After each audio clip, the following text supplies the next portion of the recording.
Kalau dari pengalaman Pak Budiono kan yang namanya mall itu kan bervariasi nih ceritanya, dan yang namanya mall itu sendiri kan ada di lahan petani itu sendiri.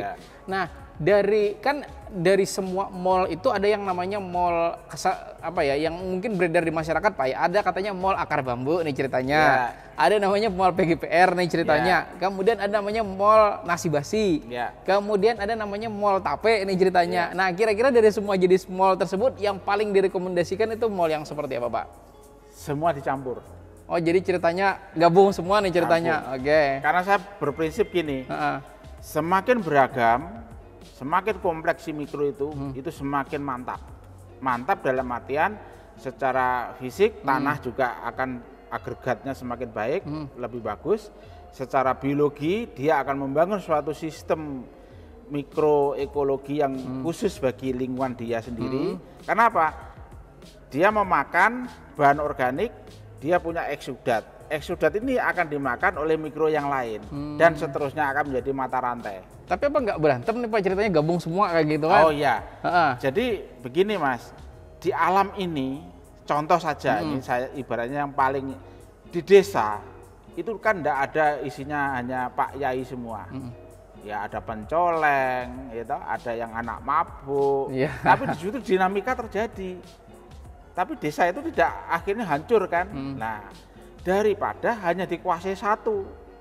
Nah, nanti diktator nanti itu akhirnya. Itu yang terjadi. Berarti masih memungkinkan ya terjadi antagonisme di sana, Pak? Bisa, tapi nanti pada titik kadar tertentu dia akan terjadi harmonisasi. Oke, berarti nggak apa-apa ya berantem dulu nggak apa-apa gitu masalah, kan? Justru malah dia terlatih, ya kan? Saya pernah kaget menganalisa suatu tanah di mana tanamannya subur. Tapi saya temukan juga di situ ada penyakit. Tapi penyakitnya bisa dikendalikan sama si antagonisnya. Mungkin udah dipukulin kayaknya Pak. Makanya dia udah nyerah nih ceritanya. Jadi artinya gini, kita nggak bisa memilih di alam ini yang baik-baik saja. Nanti justru malah kompetisi. Oke. Ya kan? Coba kumpulan satu kelas itu anak pinter semua. Nanti malah tukar. Ya kan? Berarti nggak apa-apa ya pada satu kelas itu kan ada yang nggak begitu pinter nih. Malah terjadi siklus itu nanti. Nggak masalah itu. Dia akhirnya menjadi peran sendiri. Oh kamu pinter, kamu ngambil ini. Oh aku kurang pinter, ngambil ini. Jadi semua ternyata menjadi suatu sistem bagian. Oke, mungkin ini di luar dari tema bioteran Pak ya. Ada suatu ketika subscriber yang nanya kayak gitu kan Pak, bisa nggak katanya yang namanya mikoriza. Mikoriza itu kan mikroorganisme yang memang berfungsi untuk terutama tanaman ini kan buat membantu menyerap air nih ceritanya. Kemudian dicampur dengan trichoderma yang pada dasarnya agensi hayati nih ceritanya. Nah, ada informasi yang beredar katanya terjadi antagonis antara mikoriza dengan trichoderma nih ceritanya. Kalau melihat dari atau menilai dari apa yang Pak Budiono sampaikan tadi, mungkin berantem nih ceritanya. Tapi kan berantem itu untuk menemukan sebuah harmonisasi nih ceritanya. Itu berlaku nggak Pak sama trichoderma sama mikoriza Pak? Ya, jadi sebenarnya gini Mas, masing-masing ini itu punya musuh. Jadi dia ndak asal pukul. Jadi triko nanti ada musuhnya apa, mikoriza ada musuhnya apa. Jadi ini ndak langsung selentang ke sana, ini selentang ke sini, ndak. Jadi dia sudah punya. Tapi siapa tahu kurang kerjaan nih Pak, wow ada musuh.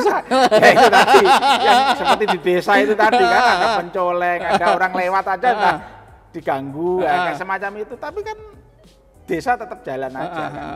Nggak masalah itu. Dalam sosial kita juga seperti itu. Itu. Nah, jadi sebenarnya nanti alam ini akan membangun keseimbangan. Justru disitulah yang nanti akan mantap. Kayak sampean kemarin waktu corona, kenapa harus divaksin? Nah, kayak semacam itu. Untuk mencapai suatu titik keseimbangan sehingga sama punya kekebalan. Oke, jadi kita nggak perlu takut lagi sama corona ceritanya waktu itu. Ya, si mikroorganisme tadi juga semacam itu. Tapi yang jelas dia makan sesuatu dengan substratnya sendiri. Bermusuhan dengan antagonisnya sendiri. Dia enggak itu. Lain dengan manusia. Orang baik-baik aja jadi musuh. Iya. Kalau ini enggak. Dia memang cari kayak sudah ada sinyalnya sendiri. Itu. Artinya musuh di sini kan sebenarnya itu makanan dia kan Mas. Jadi kalau seperti itu ya kanibal lah intinya. Jadi dia diciptakan memang ya seperti piramid rantai makanan itu.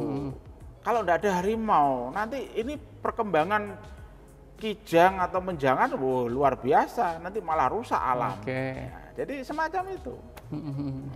Berarti pada intinya sebetulnya kalau mau campur aja begitu Pak ya. Tapi dalam arti meskipun pada akhirnya berkurang, tapi nanti akan tumbuh yang namanya harmonisasi begitu Pak ya. Bahkan terjadi strain-strain baru yang lebih hibrid. Ibaratnya sekarang ini milenialnya itu muncul terus. Tapi by the way kayak gini Pak, strain baru itu apa sih Pak? Jadi misalnya kita ada namanya Mycorrhiza. Mycorrhiza itu kan genus. Nah, Mycorrhiza apa? Itu berarti spesies. Tapi itu ditemukan di Binuang misalnya. Nah, itu strain Binuang. Binuang 1, 2, tuh, ya seterusnya. Jadi istilahnya dia lebih khusus, lebih spesifik dari spesies. Jadi bisa jadi spesies yang sama, strainnya beda. Nah, itu jadi ibaratnya gini, Mas Rizal mau makan mangga, mau, ternyata tak kasih mangga yang kecut. Nah itu kan jenisnya banyak itu. Iya betul.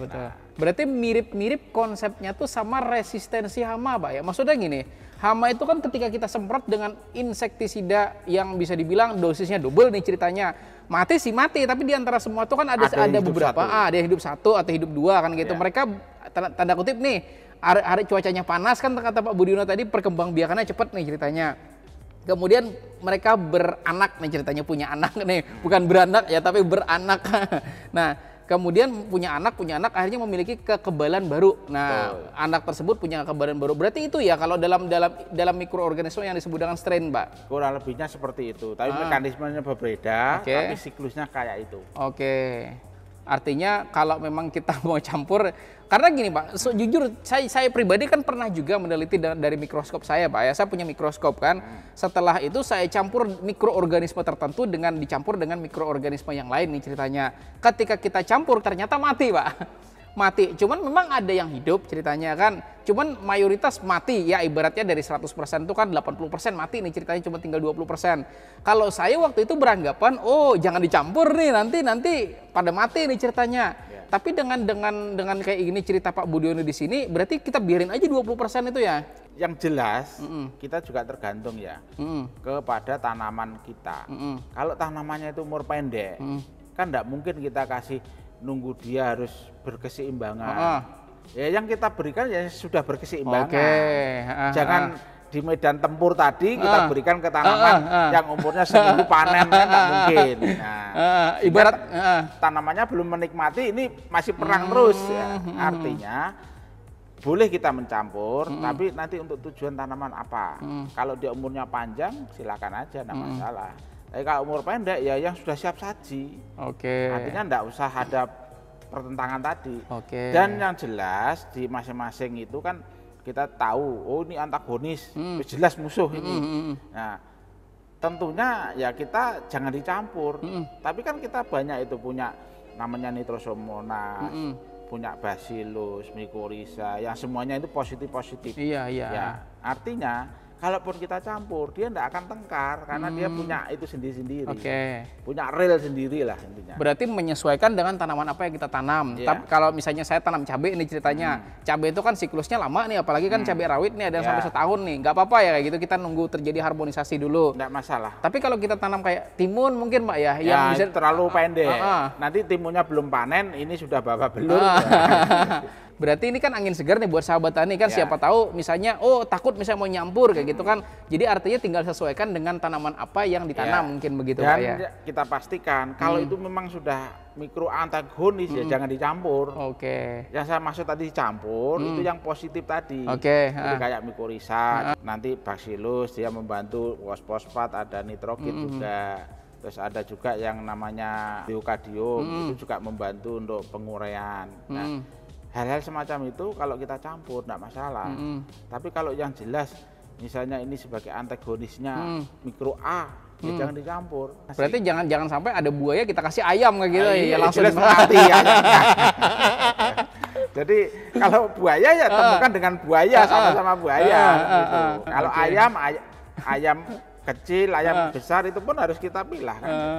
Oke. Artinya kita boleh mencampur dalam arti mungkin yang positif sesama positif ya. gitu kan. Jangan kita nyampur yang memang udah antagonis duluan, ya jangan dicampur ya, gitu Pak ya. Kan udah tahu ekstrimnya dia. Oke,